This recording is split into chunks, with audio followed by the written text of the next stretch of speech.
BNP chairperson ও সাবেক প্রধানমন্ত্রী বেগম খালেদা জিয়ার রোগমুক্তি কামনায় চাঁপাইনবাবগঞ্জের শিবগঞ্জ উপজেলার বিভিন্ন এলাকায় অসহায় ও নিম্ন আয়ের পরিবারের মাঝে খাদ্য সামগ্রী ও নগদ অর্থ বিতরণ করা হয়েছে।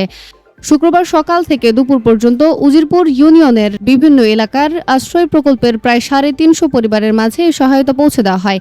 প্রত্যেক পরিবারকে 8 কেজি চাল এবং 400 টাকা করে নগদ অর্থ প্রদান করা হয়। উদ্যোগটি নেন উজিরপুর ইউনিয়ন বিএনপির সহ সাধারণ সম্পাদক মোহাম্মদ সানাউল্লাহ। সহায়তা বিতরণ কার্যক্রমে আরও উপস্থিত ছিলেন ইউনিয়ন বিএনপির উপদেষ্টা ও সাবেক চেয়ারম্যান মোহাম্মদ জাকারিয়া। প্রতিদিন মেহনতি দুঃখী মানুষের পাশে খাবার বিতরণ করে। যারা প্রতিবন্ধী তারাকে প্রতিদিন খাবার দেয়।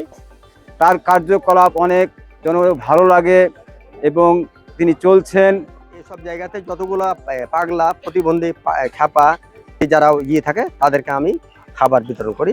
এটা আল্লাহ তাআলাকে ভালোবাসার উদ্দেশ্যে, আল্লাহ যেন আমাকে ভালোবাসেন।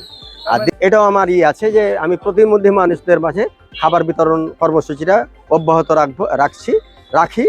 তার বদলতে আমি আজকে আবার ওই মাসের শেষে আমি ইতিপূর্বে বলেছি যে আমার মাসের যে 40,000 টাকা যেটা পাই আমি সমস্ত টাকাই আমি জনগণের মাঝে বিতরণ করি। আমি দুস্থ মানুষদের সেবা করতে চাই এবং আজীবন তাদের পাশে থেকে আমি তাদের সহানুভূতিতে দেখে সামনের দিকে অগ্রসর হতে চাই। সবাই আমার জন্য দোয়া করবেন, আমি যেন আমার কার্যক্রম অব্যাহত রাখতে পারি, সবার মাঝে থাকতে পারি, প্রতিটা মানুষের অন্তরে যেন প্রবেশ করতে পারি। আমাদের আপসীন নেত্রী বেগম খালেদা জিয়ার রোগমুক্তি কামনার উদ্দেশ্যে আমি এবারে কর্মসূচি আমি যদিও প্রতিনিয়ত প্রতি মাসে আমার কর্মসূচি থাকে, কিন্তু এবারে উদ্দেশ্য হচ্ছে দেশনেত্রী বেগম খালেদা জিয়ার মানে রোগমুক্তি। আমি দোয়া করি এবং আপনারাও দোয়া করিয়েন যেন আমাদের আপসীন নেত্রী সুস্থ হয়ে কার্যক্রম সঠিকভাবে পরিচালনা করে যান এবং করে যাচ্ছেন।